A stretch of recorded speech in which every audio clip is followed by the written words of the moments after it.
fazer com que nós, assim, busquemos a luz quando não reconheçamos que estamos nas trevas. Então, todos esses momentos na vida da gente são de aprendizados. E nós estamos precisando aproveitar um pouco mais o nosso tempo nesse processo da qual estamos todos incluídos, inseridos. Todos nós sabemos que fomos criados por Deus, simples e ignorantes quanto ao conhecimento, conforme está posto no livro dos Espíritos, porém todos destinados à perfeição. Só que no mundo de expiação e prova que hoje nos acolhe, nós não temos condições de ter uma perfeição como para o qual nós estamos destinados, mas uma perfeição relativa ao mundo ao qual nos colocamos.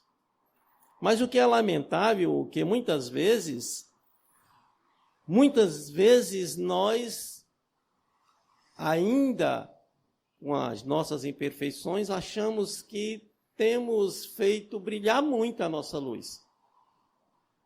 E eis a pergunta: se de fato nós estivéssemos realmente fazendo brilhar a luz que está dentro de cada um de nós, a situação do nosso planeta se encontraria da forma como está?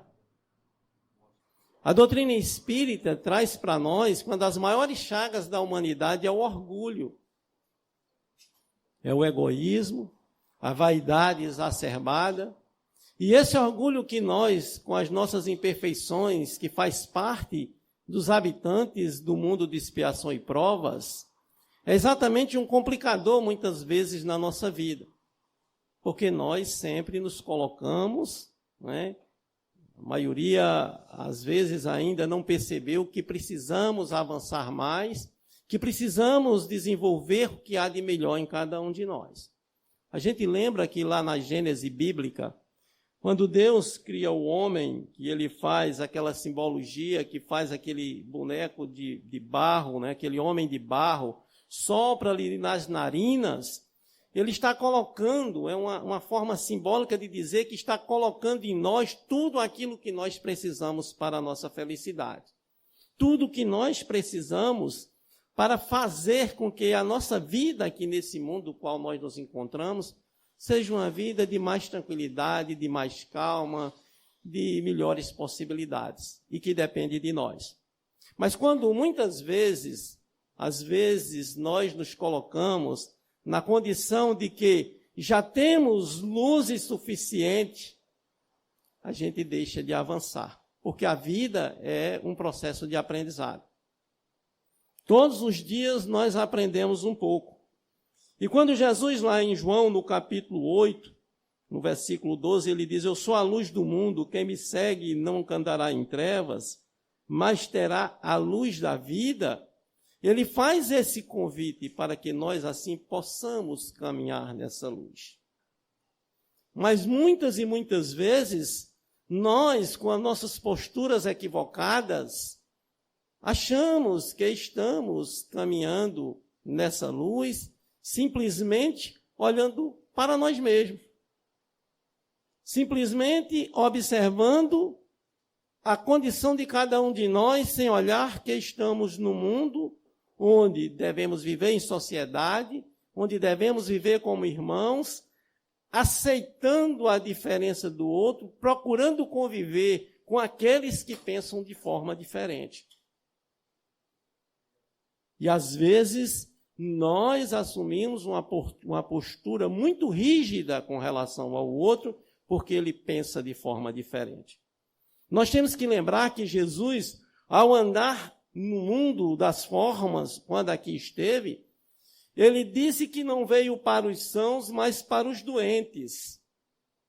E aqueles que ali com ele sentavam-se e comiam, não eram como aqueles outros que eram doutores da lei, profundos conhecedores da lei, vestidos com suas túnicas, com seus formalismos, com seus rituais, que até a forma de lavar as mãos eram completamente diferente do que nós fazemos hoje, porque era composto de um determinado ritual, da forma de passar o sabão, da forma de passar a mão na outra. Havia todo um ritual, e daí Jesus ser questionado por não lavar as mãos ao comer com os seus discípulos ou com aquelas criaturas que ali se encontravam com eles, como publicanos, prostitutas, pessoas das mais variadas condições, e Jesus dá uma resposta àquelas criaturas que ali, na condição de serem iluminados, questionavam Jesus. Não são os sãos que precisam de médicos. Ou seja, aqueles homens doutores da lei, eles estavam na ignorância, ou seja, estavam nas trevas do conhecimento propriamente dito. Não tinham percebido verdadeiramente o ensino do que está posto na lei de Deus, resumido no amar a Deus sobre todas as coisas e ao próximo como a si mesmo. Achando que aquele outro, porque estava numa condição adversa à sua, ou que não estivesse o conhecimento das leis, ou seja, da Torá como eles, eram realmente os que estavam nas trevas. Mas conforme Jesus, naquele momento em que ele traz aquela outra passagem, onde o fariseu e o publicano ora, onde o fariseu diz que não é como aquele homem, que ali se encontra com a sua humildade e com a sua dificuldade, mas ele achando-se iluminado, que jejuava, porque estudava, porque conhecia, e ainda dizia que eu não sou como esse homem, e aquele homem simples dizia: Senhor, me perdoa pelas minhas fragilidades, pelas minhas fraquezas, pelas dificuldades que eu ainda carrego comigo. Não tinha sequer a coragem de levantar a cabeça para olhar para o alto, enquanto o outro, por ser conhecedor daquilo que nós chamamos conhecedor da lei, profundo estudioso, de cabeça levantada como quem se fosse superior ao outro. Eis a dificuldade que muitas vezes nós temos nesses relacionamentos. Inclusive dentro das nossas próprias casas religiosas.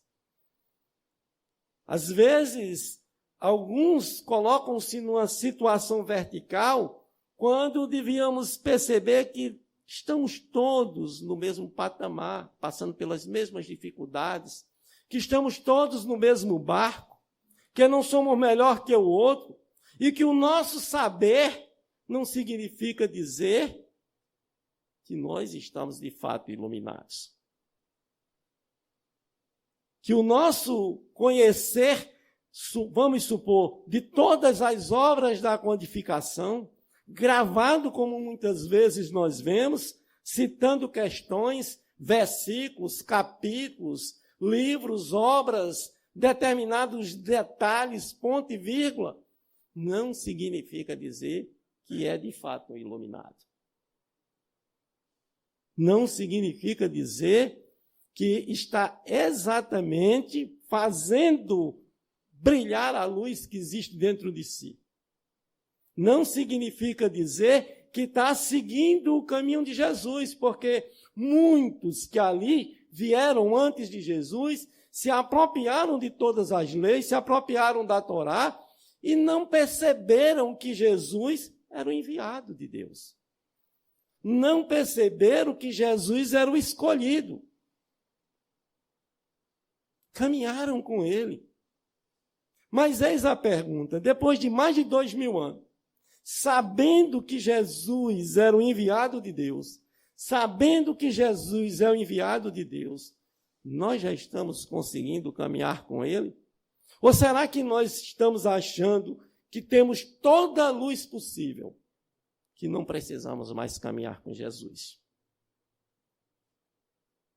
São reflexões que nós precisamos fazer. Porque Jesus, nessa passagem onde ele diz, eu sou a luz do mundo, ele diz, vocês não conhecem nem a mim, nem ao meu Pai. Se me conhecesse, também conheceriam meu Pai. Porque o Deus apresentado por Moisés diante da dificuldade ainda era um Deus duro. Se fazia necessário para aquele momento. Mas Jesus veio trazer para todos nós um Deus que nos ama, que nos perdoa e que nos coloca a todos na mesma condição. Porque no capítulo 12 do Evangelho segundo o Espiritismo, lá onde ele diz, amai os vossos inimigos, tem uma mensagem trazida pelo evangelista, que Jesus diz que se só amarmos aquele que nos ama, que diferença estamos fazendo mais do que as pessoas de má vida que se amam mutuamente? E aí, aquele que se acha iluminado, está amando a todos com as suas dificuldades, com as suas fragilidades? Está acolhendo o outro com as suas diferenças? Conhece detalhes do capítulo, do versículo dessa passagem, mas vivencia esse chamamento? Quantos convites Jesus não fez a todos nós e continua fazendo? Diante das dificuldades que nós ainda nos deparamos, a mais difícil ainda, muitas vezes, é nos encararmos. Durante a pandemia, tem um colega, um amigo nosso, que ele é da área de psicologia, e ele disse que a casa que ele trabalha, ele não fechou a casa, porque lá na comunidade tinha muitas dificuldades, e ele disse que ficou com a casa aberta, poucas pessoas, e ele começou a fazer o atendimento fraterno, e algumas pessoas pediam para passar mais um tempinho lá, pediam para ler o evangelho, ele lia uma mensagem e passava um momento. E ele pode pontuar que a maior dificuldade daquelas pessoas eram, no momento de isolamento, conviver consigo mesmo. E muitos desses colocando-se na condição de iluminado. E não perceberam, logicamente, que em si não existia ainda essa luz para o qual um dia nós, passando por esse processo evolutivo, vamos fazer com que ela faça parte da nossa vida. E ele disse que ficou preocupado, porque ele disse, será que se eu também estivesse isolado, não tivesse com a porta da instituição aberta, eu também não estaria nessa condição? Será que eu aqui que vos falo, realmente ainda estou reconhecendo a minha fragilidade, a minha imperfeição, as trevas que muitas vezes eu posso me colocar? Porque não é apenas saber, mas o que é que nós estamos fazendo com o nosso saber? Não é apenas conhecer, mas nós estamos vivenciando o conhecimento que nos foi trazido? Jesus traz para nós, por exemplo, a parábola do semeador, como que a mostrar os graus de evolução da qual nós, habitantes do planeta Terra ou de outros mundos, podemos estar inseridos. Onde o semeador é Jesus, a semente é a palavra, como dizem a mensagem enviada por Deus, e o solo somos nós. E Caimás Chútil diz que a parábola do semeador, ela sintetiza os caracteres de todas as almas e nos ensina a distingui-las pela vontade com que recebe as novas espirituais. Como nós recebemos? Muitas vezes recebemos e somos indiferentes com aquilo que recebemos, porque até achamos que já sabemos. Determinadas e muitas vezes você chega em determinadas casas, o palestrante é o mesmo, porque a casa é pequena, só tem aquele que é dado a falar, e às vezes as pessoas dizem, não vou lá não, porque quem vai estar lá é fulano de novo. Ainda que for o mesmo assunto, ainda que for o mesmo tema, é preciso que a gente observe. É preciso que a gente sinta, é preciso que a gente deixe penetrar em cada um de nós. Na parábola do semeador foi a única que Jesus explicou detalhadamente. Por quê? Porque ele percebeu que aqueles que ali estavam, não estavam absorvendo como deviam absorver os ensinamentos. Onde ele diz que o beira de caminho, ou seja, aquele cidadão, ou seja, aquele que se coloca na condição da beira do caminho, muitas vezes, a semente vai e cai. São exatamente aqueles que ouvem, e que depois vem o mal e retira as suas palavras. Ou seja, que deixa para lá.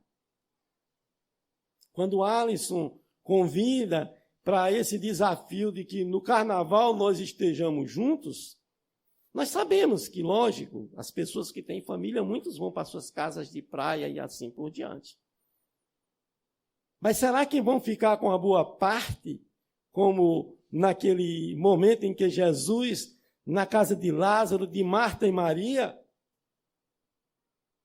onde Maria apenas preocupado com os afazeres, com todas as problemáticas da casa, estava perdendo aquele momento, e ele diz: Marta, Marta, tu perdeste a boa parte. São momentos em que nós aproveitamos para nos confraternizar, e muitas vezes vem esse nosso lado negativo e retira essa palavra dos nossos corações, fazendo com que nós não permitamos, de fato, a nossa autoiluminação.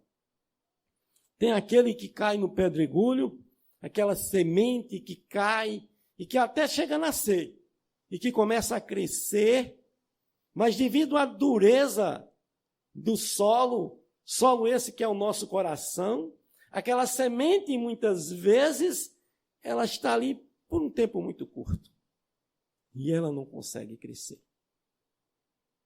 Há outras condições em que muitas vezes somos espinheiros, em que as coisas do dia a dia sufocam aquela semente plantada. E depois de muito tempo, de muito processo, é que vai encontrar a condição de solo trabalhado, de solo árido. Depois de ter enfrentado tantas dificuldades, depois de que nós já sabemos de tudo isso, depois que Jesus trouxe toda essa mensagem para nós, será que não dá para perceber que a maioria de nós ainda não somos esse solo fértil, onde essa semente divina precisa nascer? Onde essa semente divina, como árvore, precisa crescer e precisa dar frutos? Em que condição nós nos encontramos? Raramente nós queremos nos colocar na condição de beira de caminho. Mas há muitos momentos da nossa vida que nós assim nos colocamos. E nós conhecemos, nós já sabemos. Muitas e muitas vezes endurecemos o nosso coração para a proposta de amor que Jesus trouxe para todos nós, que é do amor que Deus tem para com todos nós. Quando ele fala que Deus cria o sol para os bons e para os maus, para os justos e para os injustos. Para os bons, para se fortalecerem, e para os maus, para se renovarem, para se transformarem. E muitas vezes, nós não aceitamos a imperfeição do outro. Muitas vezes, com a dureza do nosso coração, nós não aceitamos que o outro cometa um equívoco. E muitas vezes, ainda nessa condição, nós estamos a tirar pedra nos outros. Falta-nos, de fato, essa iluminação, para que essa semente divina, ela venha, de fato, crescer, ela se enraize verdadeiramente em nós. Para quando chegar no momento de semente jogada nos espinheiros, nós, sufocados pelas dificuldades do mundo que hoje nos acolhe, das dificuldades essas criadas por nós mesmos, que lamentavelmente, diante da nossa cegueira, nós ainda não percebemos que essa condição que o planeta se encontra foi criada por nós mesmos, e ficamos responsabilizando a Deus, responsabilizando aos supostos obsessores pelas nossas dificuldades, pelas nossas dores e pelas nossas angústias, e nós saímos, logicamente, e não conseguimos adentrar aquele solo fértil que nós precisamos adentrar. Então, a parábola do semeador, ela traz esse ensinamento para nós, que nós precisamos trabalhar as nossas imperfeições, de conviver com o outro e mesmo com as dificuldades, ficar mais atento a tudo aquilo que nos cerca, a tudo aquilo que está ao nosso redor, a tudo aquilo que faz parte da nossa vida.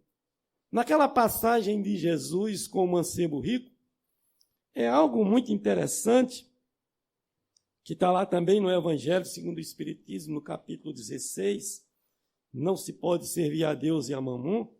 Aquele jovem rico lá, conforme Marcos, no Evangelho de Marcos, ele chega para o Senhor, para Jesus, que ali falava das coisas espirituais, e ele diz: Senhor, mestre, ou bom mestre, o que eu preciso fazer para ter a vida eterna? E Jesus, olhando-lhe com muita delicadeza, diz: por que tu me chamas de bom? Que bom só é Deus que está nos céus. E ali Jesus diz: honra teu pai e tua mãe, não matarás, não furtarás. E aquele jovem, achando-se altamente iluminado, ele diz: eu tenho feito isso todos os dias da minha vida. Mas Jesus, percebendo que ele, de fato, não tinha se apropriado dos ensinamentos que estavam postos nas leis, bem como não tinha se apropriado ainda de tudo aquilo que ele já tinha ouvido falar de Jesus, diz: vais e vende tudo o que tem, dá aos pobres e me segue. E aquele jovem tinha muitos haveres. Quero dizer que é preciso que a gente tenha cuidado, que eu já vi um caso em que numa família os pais pegaram tudo que tinham, venderam e foram viver uma vida de muito sacrifício e de muita dificuldade. E que depois foram ser responsabilizados pelos filhos a dificuldade que estavam passando. Não entendeu, de fato, o que a mensagem espírita traz para nós. É para que nós, de fato, vistamos a túnica da humildade, e não significa dizer que a riqueza seja impeditivo para a felicidade. Lógico, ela é instrumento de progresso, mas nós precisamos saber utilizar todos esses recursos que nos são possibilitados. E Jesus percebeu que aquele jovem não tinha algo que é muito importante para a nossa vida: a abnegação. Não tinha o devotamento. E muitas vezes nós vemos isso no nosso meio, de oradores com uma palavra fantástica, maravilhosa, que lotam casas, que as pessoas se espremem nas filas para fazer uma selfie, para depois dividir com os amigos aquela selfie, e que ele está mais ou menos como esse mancebo rico. Porque na hora de ser de fato abnegado, de arregaçar as mangas, e como às vezes eu digo, até as pernas das calças, para adentrar ao trabalho do bem, ele diz: eu já fiz a minha parte. Esquecendo que Francisco de Assis, quando foi convidado, um espírito de escolha como Francisco de Assis, não escolheu assumir o lugar do Papa. Nem escolheu um lugar onde fizessem filas para apertar a sua mão e apenas escutar a sua mensagem. Ele foi o primeiro que começou a pegar as pedras e a reconstruir a igreja. Ele foi o primeiro a sair às ruas e a buscar alimento para os leprosos, para aqueles que eram desprezados pela sociedade. Era um homem de possibilidades financeiras muito grandes, mas compreendendo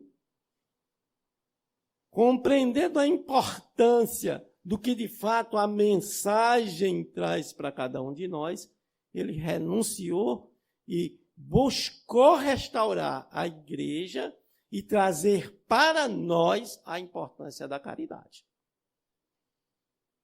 Não é simplesmente da caridade das questões de dar coisas, mas uma das caridades que mais estamos necessitando nesse momento é nos suportarmos uns aos outros. Está no Evangelho, segundo o Espiritismo. Nós temos essa dificuldade imensa. Está lá no capítulo 9, no item a paciência. Dessa necessidade de nós convivermos. Há poucos dias eu tive a oportunidade de receber uma carta de uma jovem pedindo que orassem para o seu pai espírita, que utilizava a tribuna de uma determinada casa, que levava alimento na rua para aquelas pessoas em condições de vulnerabilidade, mas que em casa era um verdadeiro terror, drama, a condição em que ele se colocava. Lá fora dizendo-se iluminado, lá fora dizendo-se caridoso, e com o próximo mais próximo, um verdadeiro tirano. Dentro de casa, conforme lá na passagem também do capítulo 9, a afabilidade e a doçura, lá fora ele dizendo, lá fora, com medo de que os outros realmente lhe coloquem no seu devido lugar, não ousa apresentar-se como de fato é. Apresenta-se como iluminado, como fantástico, como maravilhoso. Mas em casa é o verdadeiro tirano doméstico. Quantas e quantas vezes nós não encontramos isso com esses que se dizem iluminados? Mas como convencer ele que ele, de fato, ainda não se apropriou de tudo isso? Só tem um segredo. Vim aqui no GEF estudar a doutrina espírita. Estudar o Evangelho de Jesus conforme está posto na codificação. Estudar, se apropriar das obras básicas da codificação. Porque se aquele trabalhador espírita assim se colocava, acredito eu que ele simplesmente se conhece, ele não sentiu. É a necessidade premente de não apenas ser efetivo no trabalho, mas, acima de tudo, ser afetivo. Essa é a finalidade da doutrina espírita.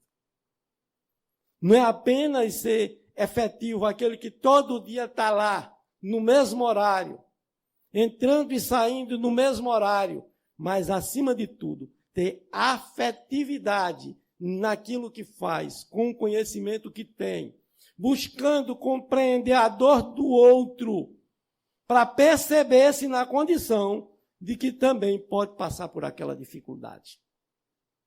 Para perceber também que ainda não conseguiu se auto-iluminar como muitas vezes pensa.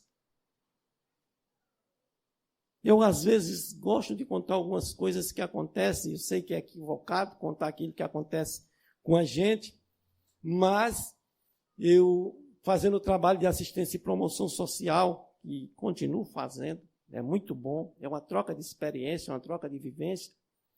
E tinha um cidadão, que ele é do Terço dos Homens, ele é católico, mas frequentava lá o trabalho. Ele passou o período de 2 anos, mas como ele participava tanto daquela atividade conosco, a gente tinha uma proposta de trabalho fundamentada numa obra de Mário Barbosa, Conviver para Mais Servir, em que ele pede que nós nos sentamos em círculo para ficar olhando um para o outro, para tentar sentir o outro. E aquele cidadão analfabeto, não sabia ler e nem escrever, pelo menos nessa encarnação, ele trazia tantos ensinamentos que chamava a atenção de todos nós. Eis o que ele, determinada feita, ele pediu para que fosse falado sobre o que eram os santos. Foi falado sobre a importância do jejum. Foi falado. Mas um dia, acerca da importância do corpo, daquilo que está aqui, também no Evangelho, segundo o Espiritismo, cuidar do corpo e cuidar do espírito, e ele foi e nos perguntou, Qual é a parte mais importante do corpo humano? Logicamente, eu disse a ele que todas as partes são importantes. Se Deus nos dá esse instrumento magnífico, que é o corpo, com toda a sua complexidade, todas as partes são importantes. E ele olhou para mim assim, sorriu, e ele disse, como o tempo é curto, eu vou antecipar um pouco. Ele disse, a medicina diz que a parte mais importante é o coração e não o cérebro, porque já está em morte cerebral, mas o coração está batendo. O senhor não acha que o coração é mais importante? E eu confesso a vocês, eu fiquei com vergonha de responder a ele. Essa altura do campeonato, eu não sabia o que era que ele ia trazer para mim. E eu disse, de fato, seu Severino, o coração é realmente muito importante. E ele disse, mas o senhor não está observando direito a minha pergunta. Eu disse, não, então, o que é a parte mais importante para o senhor? Ele disse, diante de tudo isso que nós vimos aqui, diante de tudo isso que eu ouvi aqui na federação, participando desse trabalho, convivendo com o senhor, com os demais, a parte mais importante do corpo para mim são as mãos. Eu disse, as mãos sim, mãos que acolhem, mãos que afagam, mãos que acariciam, mãos que socorrem, mãos que sustentam, mãos que só erguem, mãos que fazem.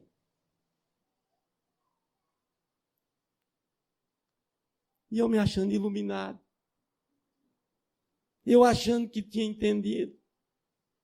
Mas de que adianta saber e não fazer? Mas de que adianta, inclusive, entender, compreender, mas não colocar em prática? De que adianta ter todo o conhecimento e, por exemplo, no momento em que a casa aqui estiver precisando, eu simplesmente dar as costas e sair. Dessa casa que acolhe tantos, que faz um trabalho maravilhoso. Porque aquilo que nós vemos no mundo físico, ele é muito pequeno para o trabalho da dimensão espiritual, que deve ser 10 vezes maior do que tudo isso. E muitas vezes adentramos as nossas casas religiosas, as nossas instituições, com um padrão vibratório tão negativo, tão destrutivo, mesmo conhecendo a consequência disso, que dificultamos o trabalho da espiritualidade. Que dificultamos o trabalho daqueles que diuturnamente se desdobram para assistir àqueles que chegam sofridos, doídos, machucados. Não apenas os que estão aqui no mundo das formas, porque eu costumo dizer, quando nós chegamos aqui para, por exemplo, fazer um atendimento fraterno, onde nós somos acolhidos e venhamos aqui expressar a nossa dor, o nosso desejo de melhora, nós estamos acompanhados com pelo menos mais 10. E esses 10 também são acolhidos pela espiritualidade. E os espíritos não se arvoram de ter toda essa luz que muitas vezes nós achamos que temos. Os espíritos, pelo contrário, colocam-se na horizontal. E às vezes nós, ocupando determinadas funções na casa, achamos que somos dono do pedaço. Quando tínhamos a responsabilidade de fazer como Jesus fez ao ser trazido a mulher adúltera naquele momento, em que aquele homem dirigia todo aquele processo com pedras na mão, dizer-lhes que ela tinha sido flagrada em adultério e que a lei mandava que ela fosse lapidada, a lei de Moisés, porque a lei de Deus lá no capítulo, no 4 diz, não matarás.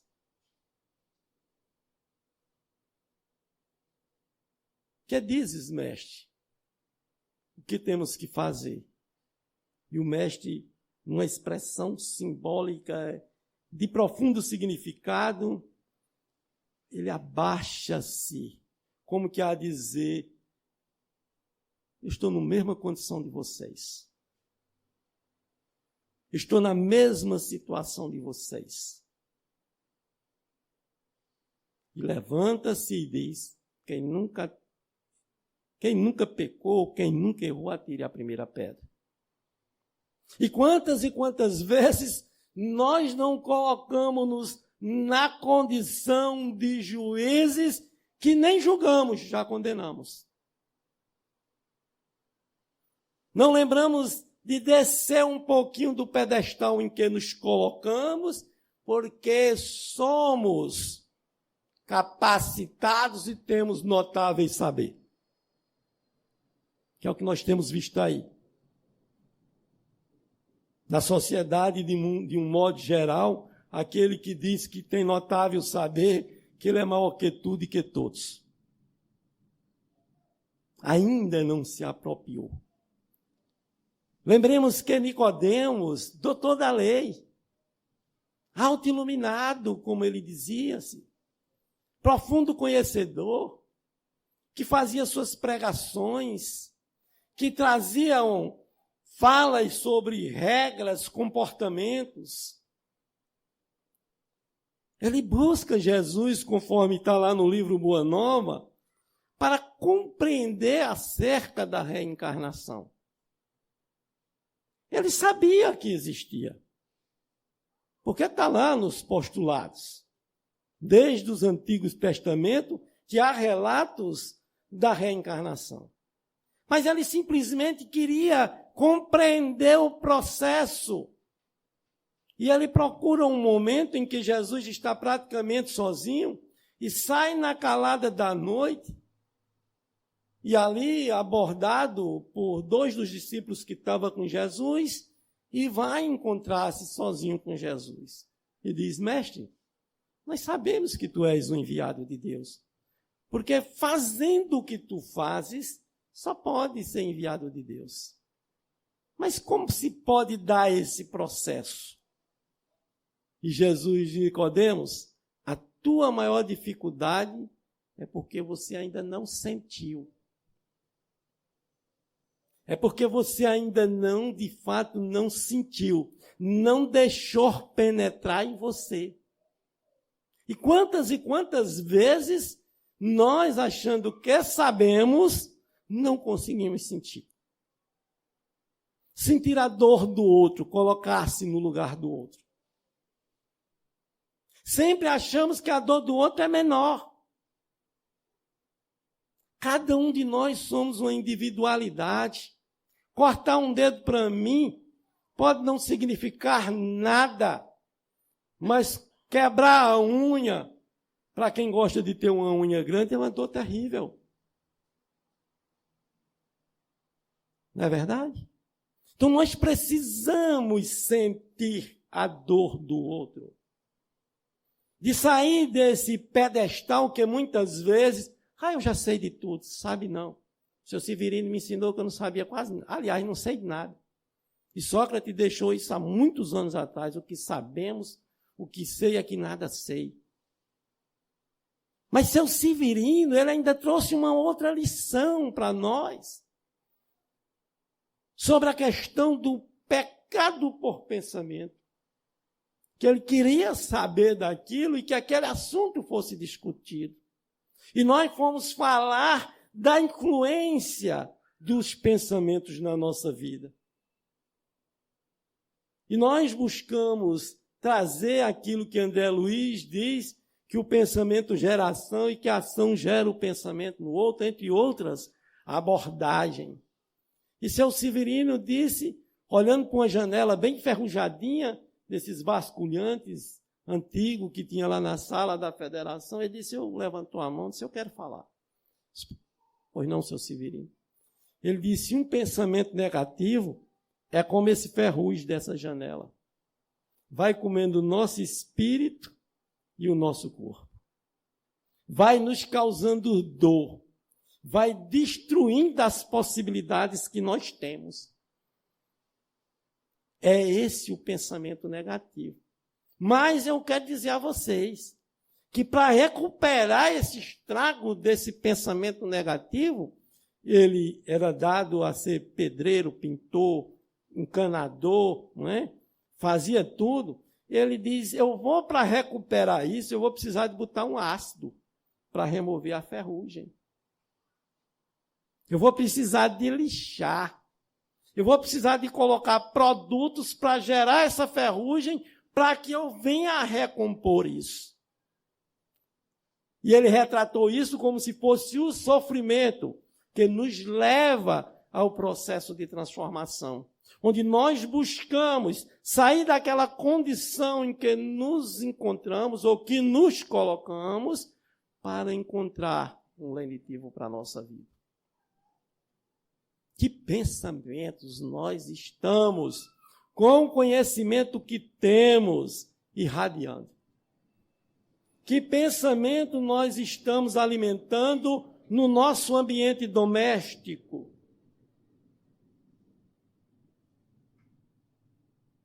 Conhecedor da doutrina espírita, como estamos alimentando o nosso espírito? Com que tipo de pensamento nós estamos?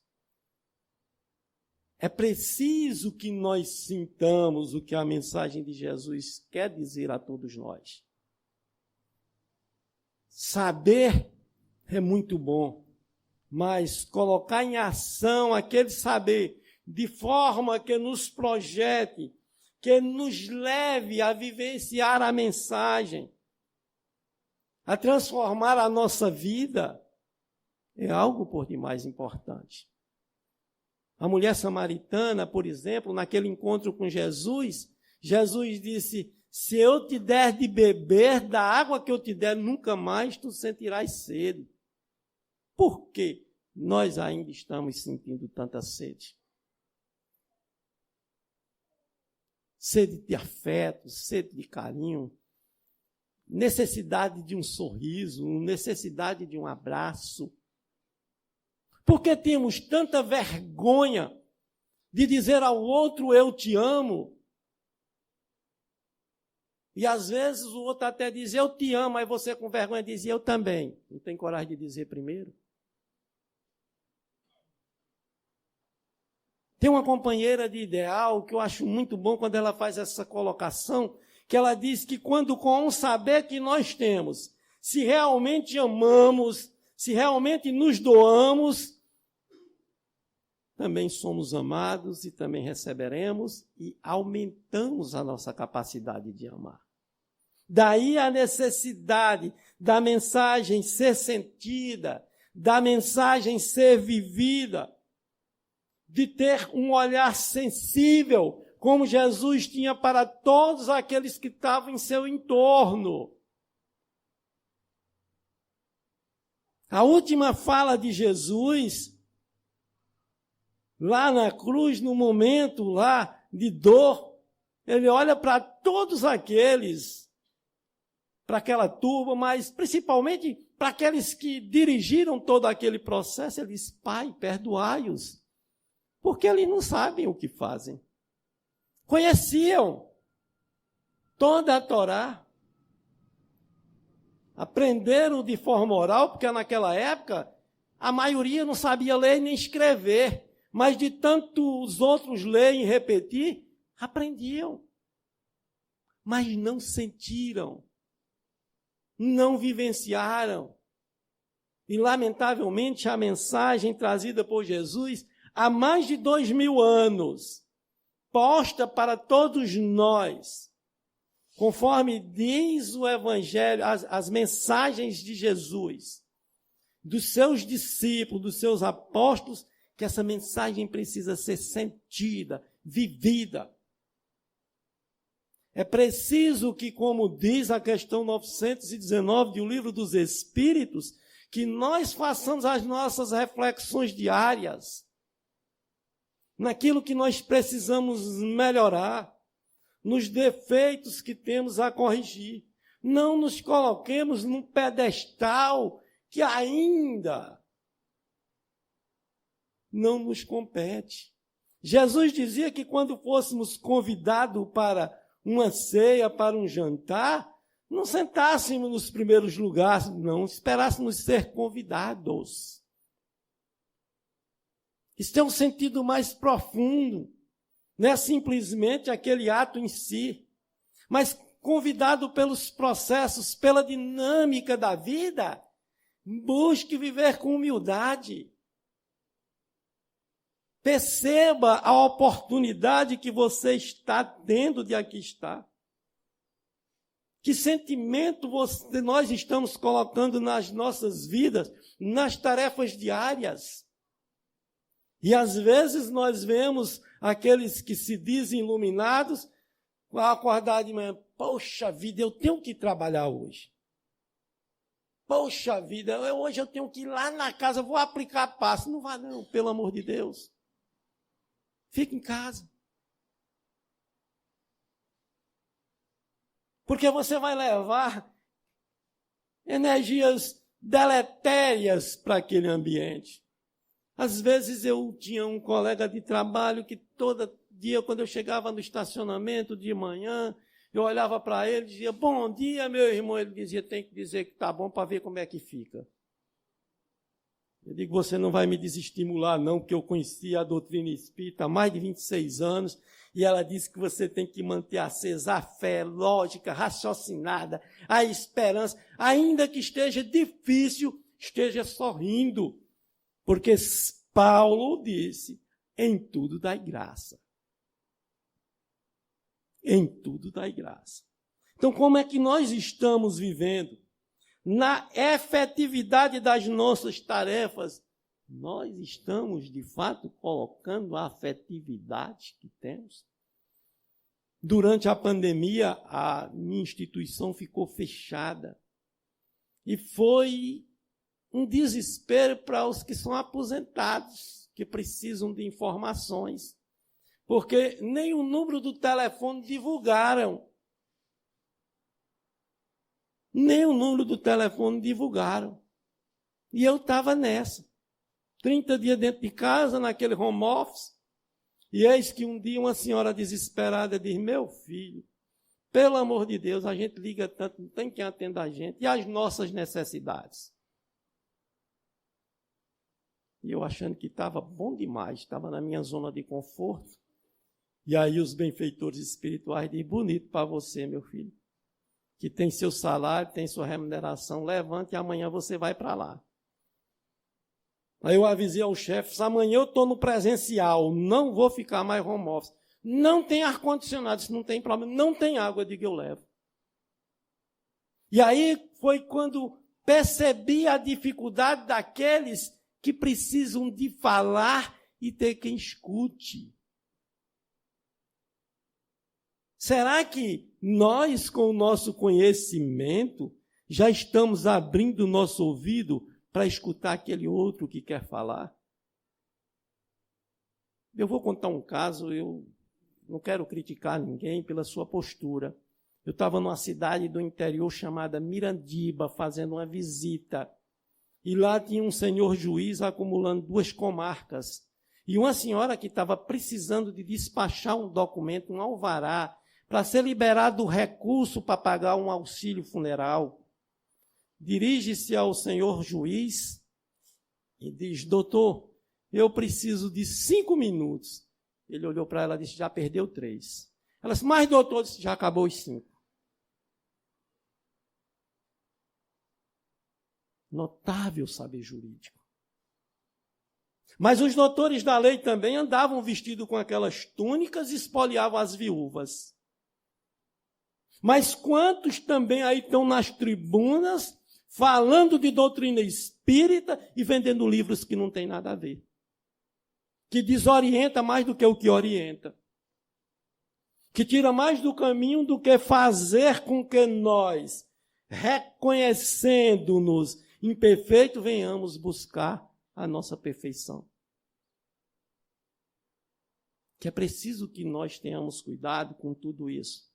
De saber também o que lemos, saber o que aprendemos, de escutar, como diz, palestras que de fato venham nos enriquecer, que venham chamar a atenção da necessidade de nós vivermos em sociedade como irmãos que somos, embora tenhamos o nosso ponto de vista, não podemos desprezar o ponto de vista do outro, respeitando-nos, caminhando com sentimento de amor e de fraternidade.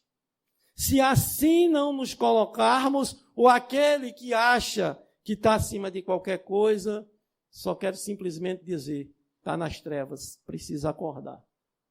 Precisa sair dessa condição em que se coloca. Precisa entender, por exemplo, o legado que Francisco Cândido Xavier trouxe para todos nós, de atender a todos, indistintamente.